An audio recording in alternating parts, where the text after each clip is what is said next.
to Talking TSM, the Game House's talk show about TSM's LCS team. I'm Robert Haynes, your host and your guide into the world of TSM. Reminder that this show is kind of brought to you by DX Racer. Again, kind of. We just have a 10% discount code, TGH10. Go to their website, use it, get yourself a nice new gaming chair. Hopefully I'll have some new sponsors and stuff to talk to you all about here soon. We're working on that. We are working on that. But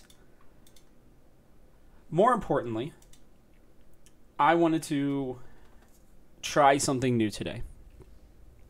So, for those of you who don't know, I'm pretty busy doing a lot of different things. And so, over here at Game House. And I'm making sure that I do, my best to give you guys as much information as possible. Because, me just sitting up here spewing my opinions, it can be, I don't know, boring or biased or whatever. Now, obviously, I give you my opinions along with facts. But today, I wanted to go a little differently with this episode. Part of the reason is I just haven't had enough time to really dive into stuff for this week yet. I just got done cutting the grass and, was feeling like crap after the freaking, just the amount of oppressive heat that we have here. Feeling fine, but, just was like I'm dying. But I thought, I was like, well, maybe I can just push it back, or maybe I can do a little bit more research and do this stuff. But it's like, at this point, I feel like I know the team well enough. And I know a lot of the other teams in the LCS, even the newer ones coming up, that I did a little less research. And this time I want to go less into structure. And I want to do a little bit more off the cuff. Robert off the cuff. Or a Robert rant. I don't know. We'll find something for it. Which I normally bring in to the shows. But I don't know. I just want to give this a try. We're still going to stay with the structure of, me thinking about our keys to victory and champions to watch and who we're playing and whatnot. But this one's going to be more based off of, what I've seen. Because we all know the stats right now. We can go and see them. We are one game back of 100 Thieves. We didn't have a great game against them last weekend. We barely won against Golden Guardians. We tried out some new styles. Clearly, we weren't prepared. I'll be interested to see how this week's TSM Legends go, because I don't know. I hope we're not just doing, talk your feelings out circles every week, which I am all about, by the way. I think that those are great ways to fix your issues and discuss your problems. But they lose their effectiveness if you keep doing it over and over and over and over again. Then it's like, okay, there are clearly issues with this team that we need to discuss. And so I wanted to also, I've been trying to listen to some more podcasts and some other stuff. I got done listening to The Dive not too long ago. I'm going to talk a little bit about Spica, all that jazz. So, yeah, I want to try this a little bit less rigid, way that I do things. And I want to kind of just speak and see how it goes. If you guys hate it, let me know in the comments. I can easily go back. If you like this style, maybe I keep it. If you think a combination of both would be great, that is fine too. Let me know. Anywho, as per usual, we'll start with FlyQuest. FlyQuest, if you didn't know, went 3-0 last week. And this was not with their main team. They traded Licorice to Golden Guardians, as I'm sure we have discussed. And they brought up their entire academy roster with players who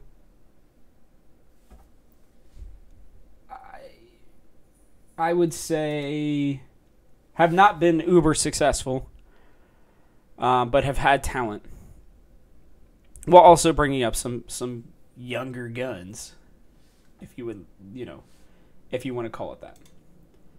And so this team is one that when I watch them,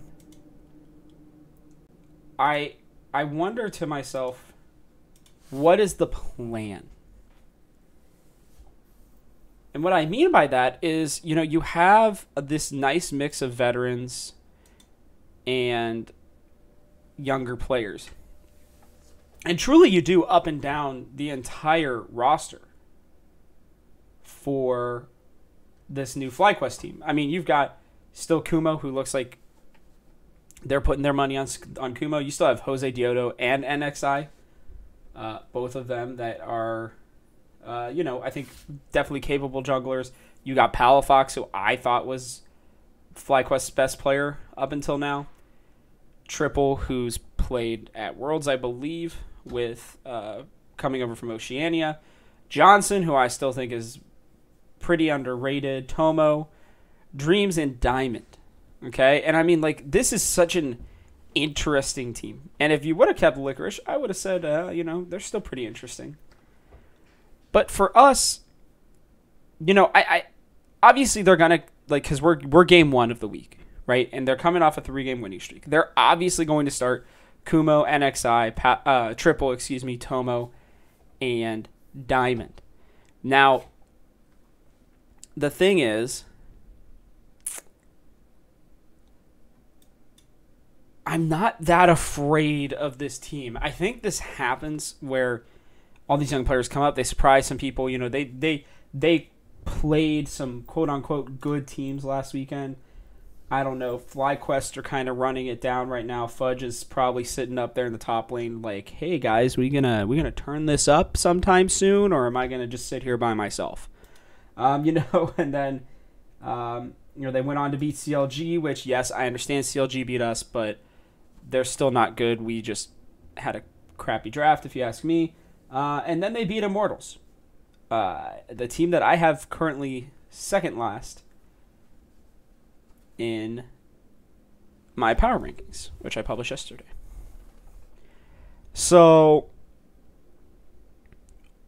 what I'm trying to say about FlyQuest is, realistically, if we play our game and we kind of stop experimenting, which I expect that we'll do now that the standings are a little closer, I don't really have fear of this team. They could surprise us.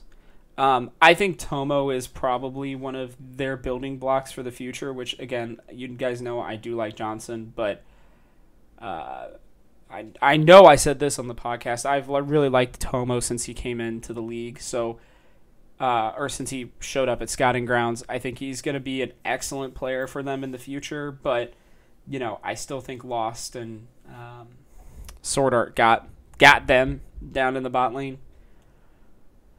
And truly the only player that I'm like, this could be interesting, is Kumo. Kumo seems revived. I was feeling that way. My feelings, I felt like, were confirmed while listening to the dive. He's coming out with a fire in him. I think because you got to remember, my first Scouting Grounds I covered, which I think was the first or second one they ever did. Kumo was the best player at all of Scouting Grounds, in my opinion. He was just an absolute animal. And so, seeing him already have the up and down path of his career has been kind of hard to watch when a player is so freaking talented. And it seems like Evil Geniuses, now they have found their style, now they found how they want to play and who they want to be. But the old iterations of Evil Geniuses, I don't think there were bad players on those teams. Obviously we saw Hooney's way better than he was on Evil Geniuses. Kumo's better than he is on Evil Geniuses. I think Zazel will probably be back in the LCS next year. I always thought he was pretty solid, but things didn't work out on Evil Geniuses. I think they just needed a team, with Jizuke that you can kind of play around him.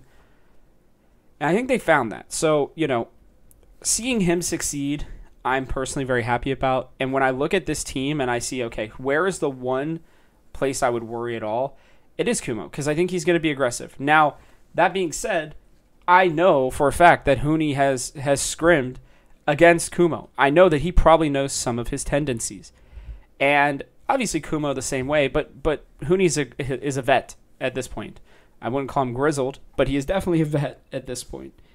And so I think that if Huni can get the right champions, I think that he can, at a minimum, nullify Kumo and make him less of a factor, while we can look at Sword Art and Lost, and I think that that's where you can try to get your advantage.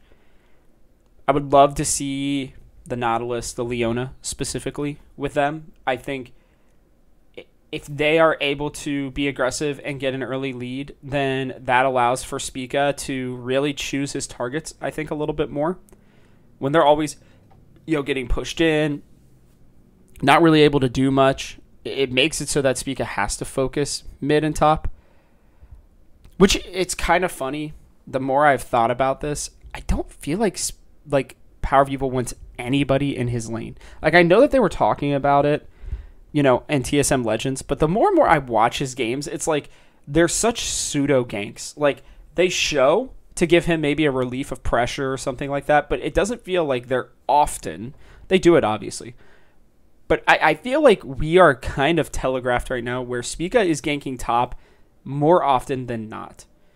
I'd need to find some of the statistics on that, but after watching these games for as long as I have, that's, again, going from the gut, that is my gut reaction to seeing some of these things.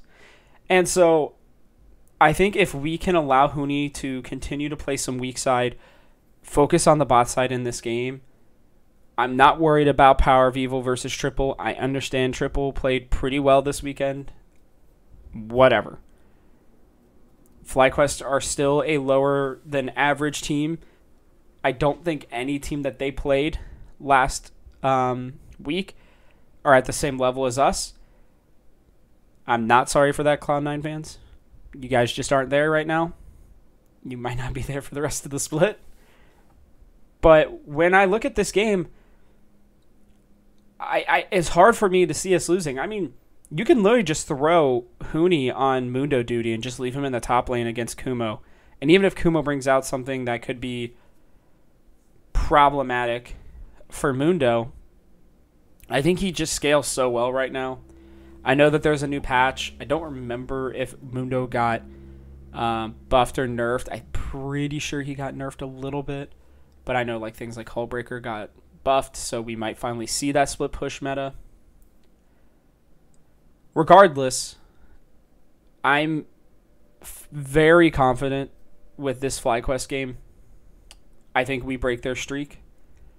I think we had 3 games for our coaches and our scouting department to watch to make sure that we understand the way that they play, which is take every fight that they can, try to get numbers advantages. Sometimes it works out, sometimes it doesn't. Whatever, we'll recover. It's a ballsy style for a young team. Don't get me wrong. I think they're going to be a fun team to watch. Them and Golden Guardians, I think, are some of the most fun young teams on the up and up. Dignitas were that, and then, they had their things. So, yeah, I don't really see this as being much of an issue. It's time for us to get back to what works. We really want to push for that top seed. I know that on the dive specifically, again, I'm going to reference it a lot because I just listened to it, but I've also heard other people state that, once you make the playoffs, it doesn't really matter, especially as a top team. It's pretty unlikely that we would drop out of the top 4. But, everybody's still within a couple games. I mean, this is not, something we can screw around with. I mean, between first and fifth, essentially, even though I know there are 3 teams tied for third, it's only a 3-game lead. And it's only a 2-game lead for us against Cloud9, Evil Geniuses, and Team Liquid. And Evil Geniuses are on a warpath right now. And this is our last easy weekend of the entire split. Next weekend's going to be tough. And, week 4 or week 9, game 1 is against 100 Thieves. And we got to beat Evil Geniuses and 100 Thieves to have that tiebreaker. That is just unbelievably important. Now, if they want to work on something in this FlyQuest game, meh. I'd almost rather them do it against Immortals or TL. I don't like playing hot teams and trying, something kind of out of the ordinary.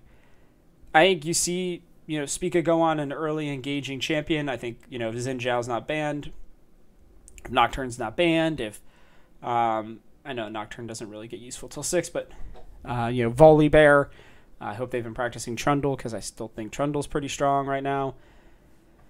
There's a lot of different things that I want to see them looking at right now. Rise. By the way, they talked about Rise on the dive, and oh my god, I want to see Power of Evil play Rise. I don't understand I know he's not a control mage, technically. I don't know, I think he is, but I don't know what you would call him. Split pushing crazy mage. I don't know. My point is that I think that Rise would be a really nice pick for us. I think, especially in a meta where TF is starting to come back with the ability to split push and everything, Rise kind of makes up for the problems that we have where, frankly, Power of Evil is a shit TF.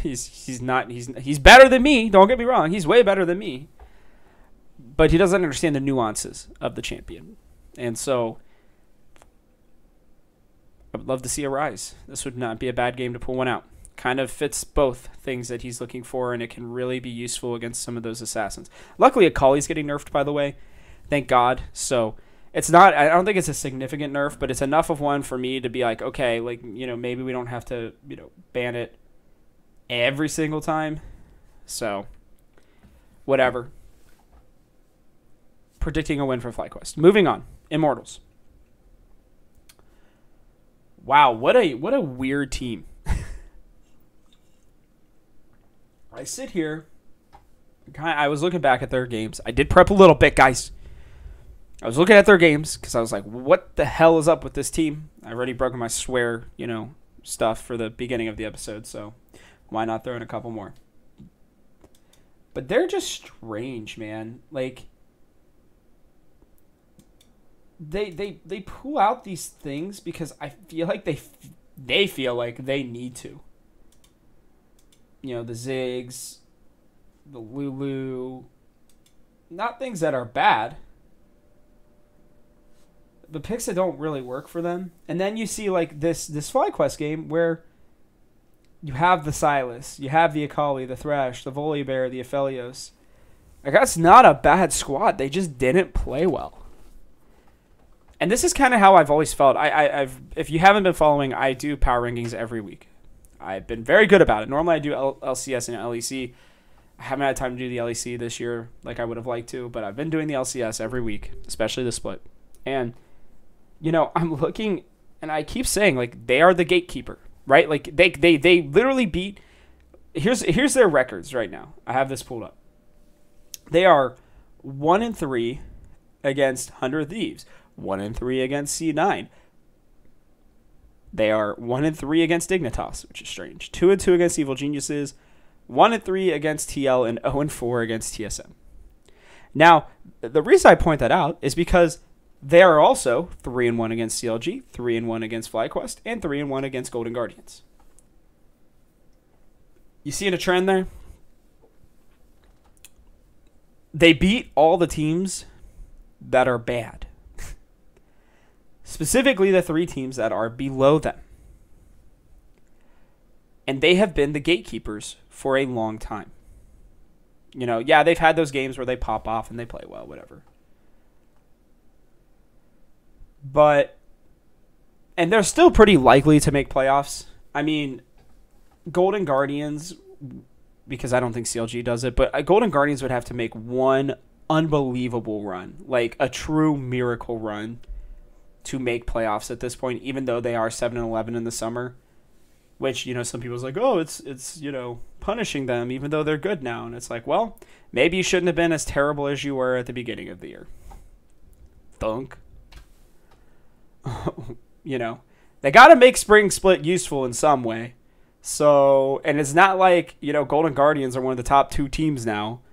So I've seen the argument on Reddit, and I'm just like, dude, like, get over yourselves, guys. Yeah, Golden Guardians are good, but it's not they're not the team that's going to take us to the promised land at Worlds. So, cool your jets. If they don't make playoffs, maybe they shouldn't have sucked so much at the beginning. They're making good strides, though. Anyways, back to Immortals. We look at Immortals, and I've never felt like they were very good. They are 8-10, sure. They pull off surprise wins occasionally, yeah. But they really only beat up on the bad teams. So their gatekeeper status up until this week was pretty safe. It was like, all right, they're probably 6th best because Dignitas has just been absolutely shitting the bed. I mean, in a major way. I think they're 2-7 since making the changes with Dardoch and Saligo. And, you got to look at it like, well, at least we're there. And you look at this Immortals team, and you look at their academy team, and you look at all the things that they're doing, and you sit there and you go, wow, I don't know, guys. Your team is a bunch of known quantities to a certain degree. Well, actually, no, to a very real degree. Joey, Keith, Pretty, Onda, and Viper. Viper's the only one who's maybe not completely tapped out in the knowledge about him. The rest of them are probably past their prime currently. Or I should say past their prime. They've probably already hit their ceiling at some point or another, which is different than hitting your prime. And so you look at this roster, you look at that, their academy roster, and you sit there and you go, all right, you have Revenge, you have Xerxes, and you have Insanity. They're pretty good. And Raze and Destiny have been at least average. And when we go to play them, and I see 0-4, I think initially, oh God, there's no way we beat them 5-0, right? 5 straight wins. Like, that just feels so unlikely. And that's the theme, actually, for the next 2 of these, because, reminder, we are 4-0 against Team Liquid during the regular season, which scares the ever-living shit out of me. And it just feels like the law of averages will come back to get us in this one, because there's a saying in baseball. I'm a big baseball guy, and I think there are a lot of statistics in League of Legends too, which is probably part of the reason why I like it so much. I think statistics are a really good indicator of who people are and how they play and all that jazz. And there's a thing in baseball that talks about how you are what is on the back of your baseball card. Meaning, if you have a track record of doing certain things, you're going to continue to do those things eventually, whether it's good or bad, right? Things will even out. The law of averages. And so when I see a 4-0 over a team like Immortals, I feel like there's a law of averages thing. Because, at least Immortals has beaten every other team once. Including 100 Thieves, C9, TL, Dig randomly that they struggle against. And that's the thing that scares me the most about this team. It's just the sheer fact that, old lady statistics is going to come down from the high heavens and wave her magic wand and say, well, TSM, you've beaten them too many times. I must even this out to a certain degree. You are better than them 8 out of 10 times. Maybe 9 out of 10 times, but not 10 out of 10 times. And obviously we can't see a 9 out of 10. And so that's the only thing that worries me about this team, guys. I'm not worried about them. Like, I know that they almost beat us in the base race, the epic base race that it was. I think that was more us playing poorly than them playing well. I mean, they are just the most mundane, boring team in all of the LCS to me.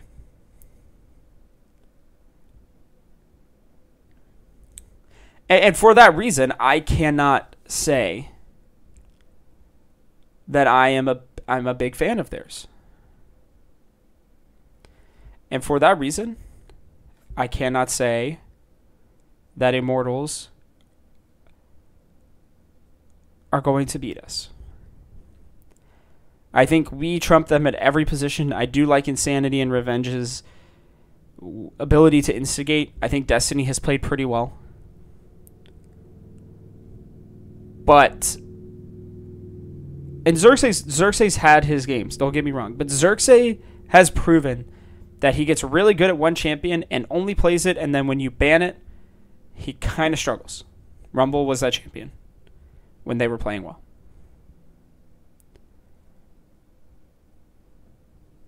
And it is because of that lack of flexibility that unless old lady, averages, old lady statistics comes out to harm us, that I'm not worried about them.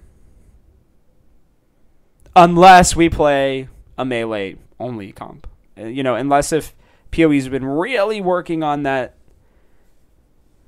Lee Sin and they still feel some reason to play it. I don't know. That would be pretty crazy to me. So I am going to predict a win there. I'm going against old lady, statistics, old lady averages. Whatever, old lady. Bring it on. we are the statistics. We laugh in the face of statistics and averages. Maybe. I'm sorry, I just can't help but laugh because then we head into TL. And it's like, this one especially. Immortals, whatever. But you have to know on Sunday, Alfari will be playing. Period. You have to know it. They're not going to play Jenkins against us again. And it's not that Jenkins was bad, by the way, against us. He was fine. I actually still think Jensen's pretty meh. I think Tactical's their best player right now. And Armeo wants his revenge. I don't think he has any ill will against us, but you never know. Maybe he does.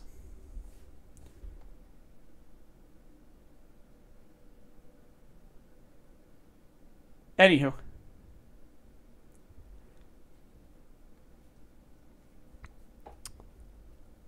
I look at TL and I wonder what they could have been. And I look at TL and I see their losses. I know that they went 2-1 last weekend. But they beat Dig and Immortals and they lost to Golden Guardians. And in that game, they were terrible. Even with Greg Sesh Armeo's best champion in Sejuani. They actually have a good comp.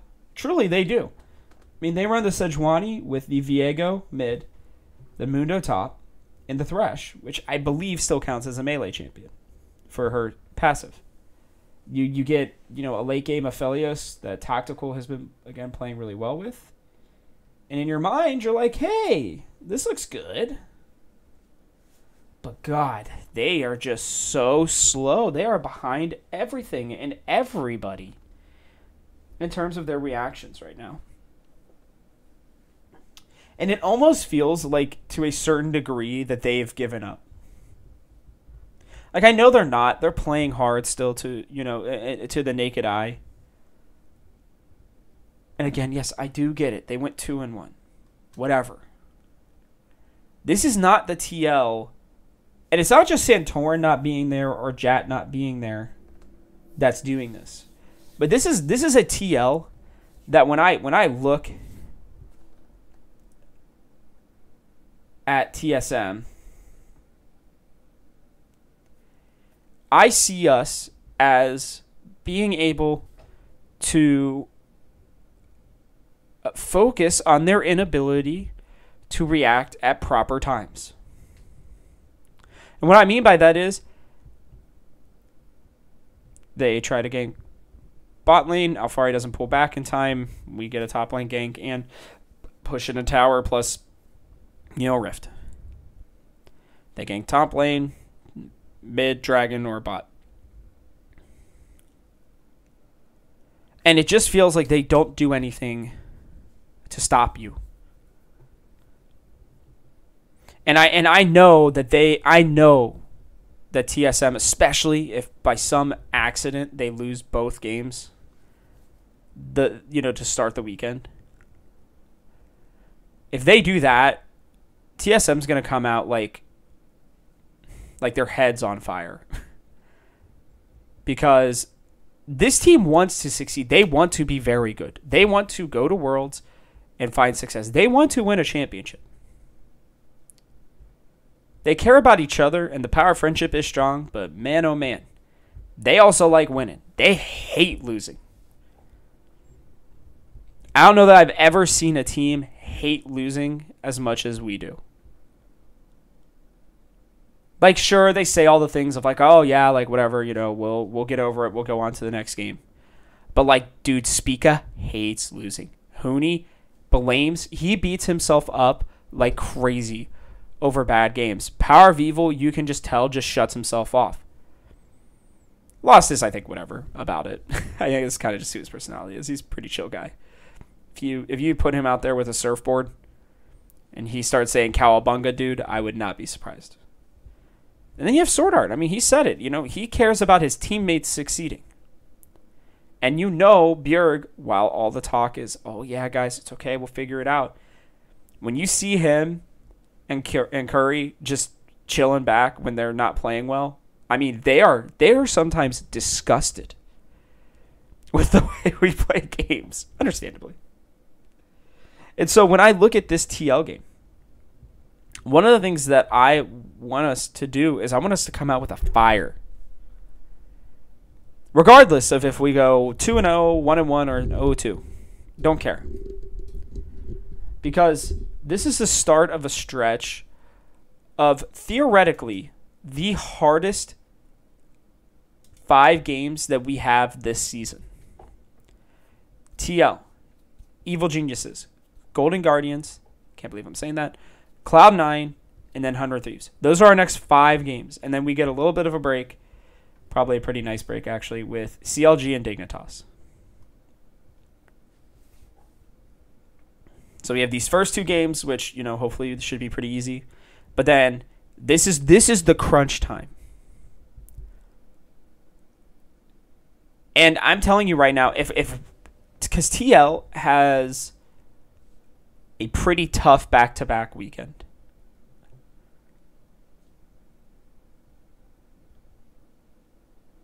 Like, their easy weekend comes in week 8-ish.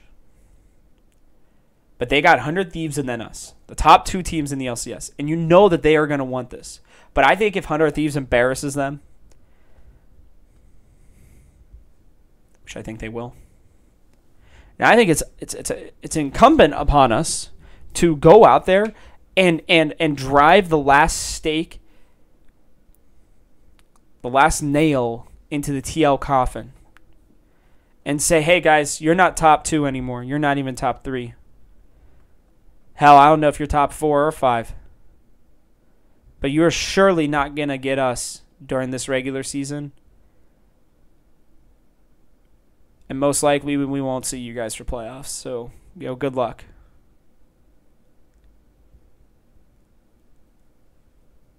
That's what I want.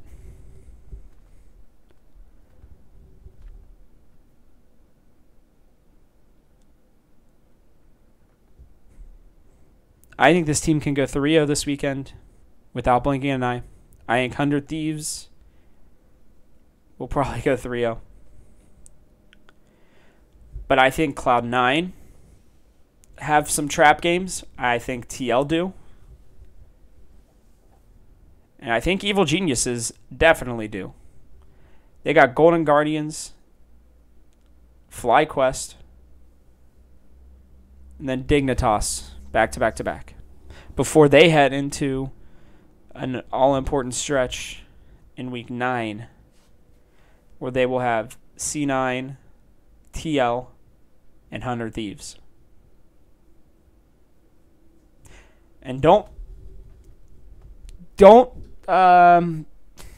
be delusional in thinking that Evil Geniuses aren't a team that's like they're not that coin flip team anymore. At least not right now. They're scary. They're a good team, and they are nipping at our heels. Yeah, we got a 2-game cushion. That's good. But guys, we have got to, this is, I did say this and I still believe this. I think this is our week to relax a little bit because I think that this will be the only time that we get a breather for most of the rest of the split in terms of our schedule. Now, I didn't anticipate FlyQuest being as good as they are. But I think if we can get over the hurdle of FlyQuest, I think if statistics come back to bite us in the butt, I think we can beat Immortals and TL pretty handily. We just got to make sure that we focus on our draft. I don't want to see us... I honestly, when looking at things overall, which, by the way, I am predicting a win for TL. I swear. I might as well just make that the thing. By the way, I am picking a win. By the way, I am picking a loss. Whatever. I keep messing that up. Sorry, guys.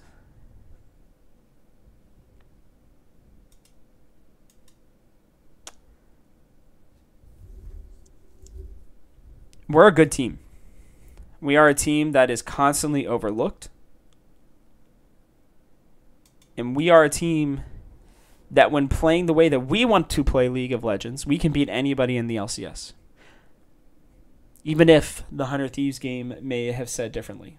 I think we had been practicing off of our stuff than we normally do for a while. So we might have been a little bit out of tune. And I want us to have other styles. But I think our styles consist of these 3 things. I think our late game, just straight late game, is great. I don't know if there's a better team in the LCS at just straight up late game. I think our second one is playing through the bot lane. Specifically. I know it's like, oh, that's not a style. No, that is a style. Being able to flip-flop between top and bot lane is important. That means you have a consistent mid laner. That means that you have the ability to play through your AD carry or through your top laner. Doesn't matter if it's early game, mid game comp, or late game comp. The understanding of the nuance of the particulars of what is necessary to play either of those positions, or play that kind of a style, I think is important. And we figured it out. It took us a while. It was like, hey, we're gonna gank top lane, and you're gonna be weak side bot lane. You're just gonna have to deal with it. Well, now it just depends on the matchup that we want. It depends on the champions that we get, and I love that. That flexibility is huge. And then the third one, which we haven't seen much of this year, but I know that we can play it, is a 1-3-1, which I do still think is coming at some point. They mentioned this on the dive. I fully, completely, 100% agree with them. Riot wants Hullbreaker in the meta, like badly. They're buffing it again, and I think they will continue to buff it until it is available. And I think this might be the start of it. So, don't be surprised to see us running at least a 4-1 split push comp with Huni in the top lane, but I wouldn't be surprised to see a 1-3-1 come out. And I truly believe that we would be one of the best 1-3-1 teams in the LCS.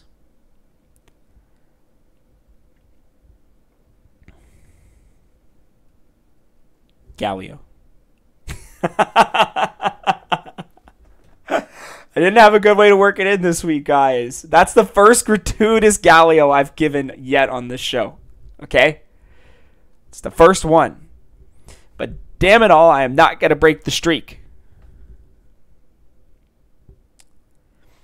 The other thing I kind of forgot about till right now, and I do want to take a second to talk about this. Sorry, I'm changing rapidly here, but we are gonna shift into academy and amateur update here in just a second. Well, you know what? We'll do that first. We'll do that first, and then I'll do my little spiel here. We tied with 100 Thieves Academy last week. We knew that. We talked about that. Then we dropped an 0-2 to Immortals Academy, which, again, what? Makes no sense to me. But then we crushed Dignitas Academy. Yurson had a big hook. Everybody on the Talking TSM Discord is saying they're getting better. What I have seen of them, they're definitely getting better. Not that it matters that much, obviously. Like, what we want to see is the younger players getting better. Obviously, the team getting better is good, too. I mean, I think that's always great for Peter. I think Peter is a wonderful coach. But, you know, they're only one game back now of the automatic playoff spot. So, they've got important games tonight. Yeah, that's right. You guys got to remember, Thursday nights. They'll be playing FlyQuest Academy, who is now all of the old LCS members, with Philip, their new random top laner. And they're one of the best. There's no doubt about it. They're a good team. So, you know, we'll have to see. I mean, we're finally going to go up against a really solid squad. There's something to be said about that. How will our young guys specifically perform? I'm sure Hanser and Cody Sun can handle it on their own. By the way, I'm still very much predicting Cody Sun to be our 6th member as we go forward. There's a chance they pick Hanser just because they like him, not because they actually expect Hooney to not play. And there's still a very even smaller chance that they would take Lost out for Cody Sun. But that is what it is. Amateur did nothing. They got out again, like I said, last week. Nothing else has changed. I don't know when their next tournament's coming up. Hopefully it'll be soon. They're running out of time to get any significant type of points to be even able to be eligible. Because just because they're TSM amateur does not mean they automatically win stuff. Now, they looked better in their previous performances, but they are still not very good. So we'll have to see how that one goes. Because, you know, you want to see your amateur squad start leveling up.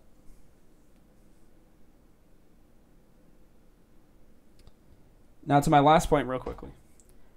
I'm almost 99% sure that this is episode 50 of Talking TSM. Now, while we have not grown necessarily as much as I've wanted to, it's mostly because I haven't been posting on Reddit, and I'm fine with that, honestly. You know, I just don't have the time to make sure I keep up with the comments. I don't want to just spam this out there, you know, every week. You know, if somebody else puts it up, great. Like, I appreciate that, but you know, this has started to have a pretty dedicated listener base, and I am beyond thankful for it because, you know, when I started out on this venture to be, you know, the TSM guy for the game house, for, you know, this company, I really wanted to make sure that I stuck with this, because there have been weeks where I have been like, God, I don't know if I want to do it this week. I'm so busy. I'm tired. You know, I don't, you know, like this week, I don't have as much time to do the discussions as I would like to.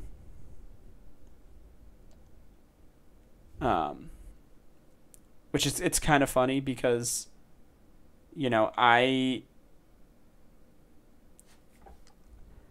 don't know. I actually really liked this episode. I felt like it went pretty well, but, you know, again, I'm happy to mix some more things in next time. Just let me know. But back to it. Like, I'm really thankful. I'm thankful to those of you who listen and who watch. It means a lot.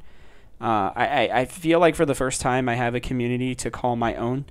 I've always had to share my community with everybody else in Gamehouse. And I love doing that, by the way, too. I do not mind doing that at all. But it just feels like this is a community that I have my own rapport with, that I can talk to you guys, with. You guys know about Gamehouse. You guys know that this is a Gamehouse show, but you know me as Robert from Talking TSM, not Robert from the Gamehouse. And, that's pretty cool.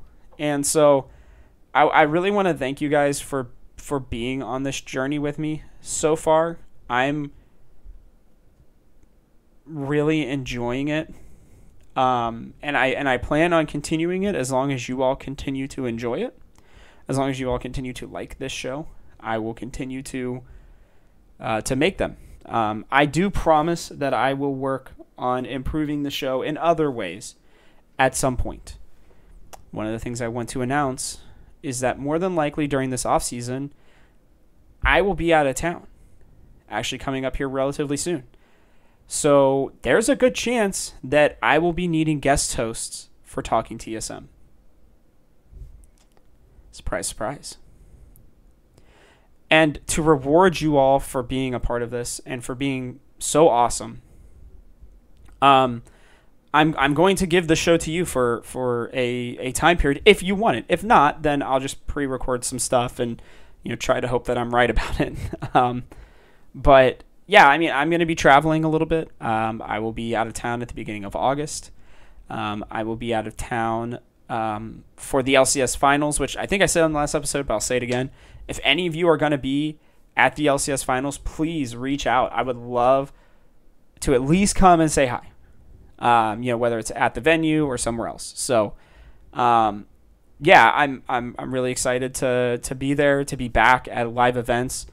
And I know that I would love to at least meet some of you in person. So, yeah, please reach out if you are planning on going. You have over a month to figure it out, but just let me know. With that, just, yeah, reach out if you have interest in wanting to host one of these shows. Now, obviously, it's pre-recorded, so I will be listening to it, and if there's anything vulgar or, witch hunty or anything like that, I will likely ixnay the episode. But I want to give you all the opportunity to be a part of this too. I still don't know that I'll ever go with a guest host consistently in terms of being at the same time as me. I'm more open to potentially a guest host doing, the Monday or the Thursday show, or maybe even we had a third episode a week.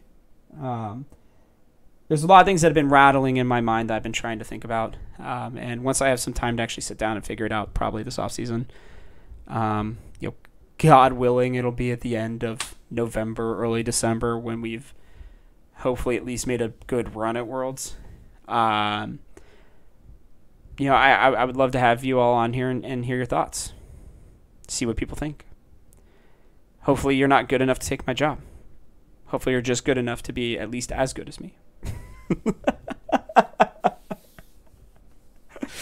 Oh, man. Y'all are awesome. I really appreciate it. And with that, it's time for the outro, guys. If you like the show, please take a second to like, subscribe, and comment if you're watching on our YouTube channel. Hit that bell icon so you don't miss another episode. Also, I want to make this the #1 TSM podcast on all podcasting platforms. If you feel so inclined, please leave a review, especially if you're listening on Apple. Love it, please, and thank you. Share this with your friends. You can hit me up on Twitter at TGHRobertHaynes or at the Gamehouse's Twitter at TGHEsports. Oh, one more thing. I don't know if you guys saw this, but we did play Upcomer last weekend as the Gamehouse, and we were able to take it 2-1 this time in League of Legends. So you don't need to watch the third game. They made me play Yone, and I looked awful on it because I don't really play Yone mid anymore. I played 2 games of it, I think, before that. So I was playing against a very strong plat laner, plat mid laner. He's very good. So he kind of buried me. But yeah, just hit me up on. You can check all that stuff out over on our Twitter account. You can also head to the Gamehouse. Check out our League of Legends content. check out our sports content. Check out all the cool things that maybe you are interested in. We plan on having it all. Thanks for tuning in. This show comes out every Monday and Thursday and is exclusively for your TSM ear holes. I'm Robert Haynes, and this has been Talking TSM. See you on Monday.